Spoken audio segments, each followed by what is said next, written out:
बिस्मिल्लाहिर्रहमानिर्रहीम। अस्सलाम वालेकुम दोस्तों, अपनी नेक्स्ट वीडियो में आपको वेलकम करता हूं अपने इस चैनल में। दोस्तों, बहुत सारी वीडियोस अब ऐसी मैं बना रहा हूं जो कि आप लोगों के कमेंट्स के जवाब में होती हैं, क्योंकि बहुत सारे कमेंट ऐसे आते हैं जो एक ही नोयत के होते हैं, एक ही इन्फॉर्मेशन उनको दरकार होती है। इस वजह से फिर मैं फाइनली ये डिसाइड करता हूँ कि क्यों ना एक वीडियो बना ली जाए, ताकि तमाम दोस्त जिनको इन्फॉर्मेशन चाहिए या जिनके जहन में मुख्तलिफ तरह के क्वेश्चन हैं वो क्लियर हो सकें।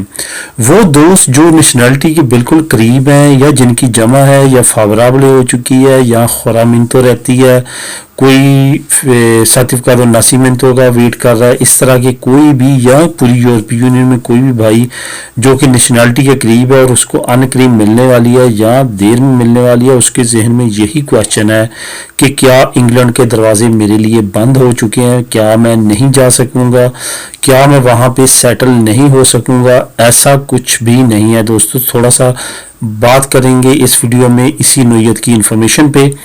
सबसे पहले जो आपको बताता चलूं, फ्री एंट्री जो है वो है नेशनल्स के लिए जो यूरोपियन है 90 दिन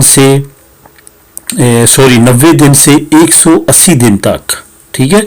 3 महीने से 6 महीने तक आप बगैर वीज़े के यूके में रह सकते हैं, ठीक है। इसमें कोई आपको वीज़ा लेने की ज़रूरत नहीं पड़ेगी, कोई किसी तरह की कोई भी रुकावट नहीं है, सिवाय इसके कि आप कुछ चीज़ें ऐसी नहीं ले जा सकते यूके में जिसकी वहाँ पे आपको सज़ा हो सकती है या आपसे ली जा सकती है या आपको बैन किया जा सकता है। फॉर एग्जांपल सिगरेट्स या ऐसी चीज़ें जो कि कस्टम के ज़मरे में आती हैं, क्योंकि ये याद रखिए अब जो यूके है वो अलहदा हो चुका है, उसका टैक्स सिस्टम भी अलहदा हो चुका है। पहले जैसी मौजें नहीं रहेंगी, आप जो चीज़ ले जाएं लाएं ऐसा कुछ भी नहीं हो सकता। अब टैक्स मैटर और कस्टम मैटर जो है वो भी इंक्लूड हो चुके हैं ब्रेक्सिट के बाद। इस वजह से ऐसी चीज़ों के लिए आपको वहाँ पे एयरपोर्ट पे रोका जा सकता है, अदरवाइज वीज़े की आपको पूछगिछ नहीं होगी 90 दिन तक। 90 दिन के बाद आप वहाँ पे मज़ीद रहना चाहते हैं तो फिर आपको आगे 90 दिन एक्सटेंड करना होंगे, 180 दिन टोटल आप यूके में रह सकते हैं। उसके बाद अगर फिर भी आप रहना चाहते हैं लेकिन आपको एक मरता आउट होना पड़ेगा यूके से, फिर दोबारा आप इंटर हो सकते हैं, अदरवाइज आप वहाँ पे लीगल हो जाएंगे। यहाँ तक आपको समझ आ चुकी होगी।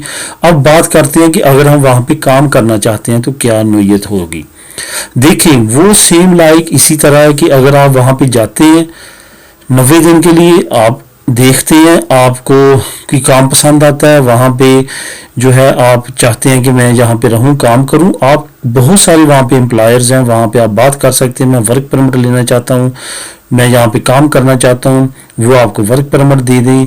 विजिट पे आपका वर्क परमिट चेंज हो सकता है यूके में और वहाँ पे आप काम कर सकते हैं। 5 साल तक लीगल काम करेंगे तो आपको इंडेफिनिट स्टे मिल जाएगा, उसके साल 1.5 साल बाद आप नेशनलिटी अप्लाई कर सकते हैं।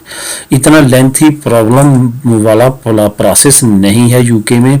सिर्फ क्या हुआ है कि पहले जो कंट्रीज नॉर्दर्न यूरोप, आपको मैंने शायद पहले एक वीडियो में बात की थी कि ब्रेक्सिट डील में सबसे बड़ी रुकावट ये भी थी कि यूके कह रहा था कि यूरोपीय यूनियन की जो कंट्रीज है, स्पेशली वो रोमानिया का नाम ले रहा था, उसको हमने फ्री एंट्री नहीं देनी, उसको हमने वीज़े पे रखना है। लेकिन यूरोपीय यूनियन कहती थी कि पूरे 27 मेंबरान को इक्वल डील करना है। ऐसा नहीं हो सकता कि कुछ कंट्रीज को आप वीज़े पे रखें और बाकी को आप फ्री एंट्री दें, ऐसा नहीं है।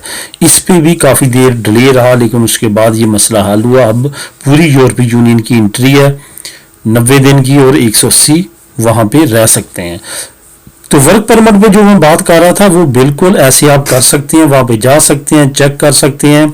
एक और बात आप लोगों के साथ शेयर करूं कि फ्यूचर में यूके के में जो है वो जॉब क्राइसिस आ सकता है, वहां पे उनको ज़रूरत पड़ेगी लोगों की, क्योंकि बड़ी मार्केट है, मल्टीनेशनल कंपनीज के हेडक्वार्टर है वहाँ पे, बड़े लेवल पे उनको हमेशा जॉब्स की ज़रूरत रहती है। यही वजह है कि वहाँ पे इकोनॉमिकली क्राइसिस बहुत काम आता है, क्योंकि जॉब अपॉर्चुनिटीज़ बहुत ज़्यादा हैं। वो एक किस्म का यूरोप का इकोनॉमिक हब और इकोनॉमिक हेड क्वार्टर रहा है।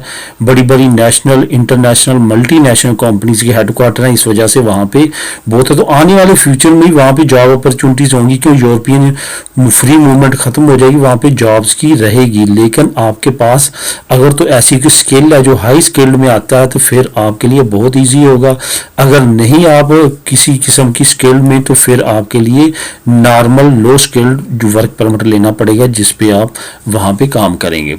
तो दोस्तों, इस वजह से परेशान ना हो। इंशाल्लाह ताला आने वाले फ्यूचर में भी जो जो आपको नेशनलिटी मिलती है, जो वहाँ पे बच्चों को पढ़ाना चाहते हैं, जाना चाहते हैं, वो उनके लिए कोई इतनी ज़्यादा मसले मसाइल नहीं है। बच्चों की स्टडी के लिहाज से मैंने पहले वीडियोस अपलोड की हैं, आप वो देख सकते हैं कि वो किस तरह नेशनलिटी के बाद तो बहुत ईजी प्रोसेस हो जाता है। सिर्फ और सिर्फ आप फीस पे करना पड़ेगी, जो पहले नहीं थी। मिलेंगे अपनी नेक्स्ट वीडियो में नई इन्फॉर्मेशन के साथ। अल्लाह हाफिज़।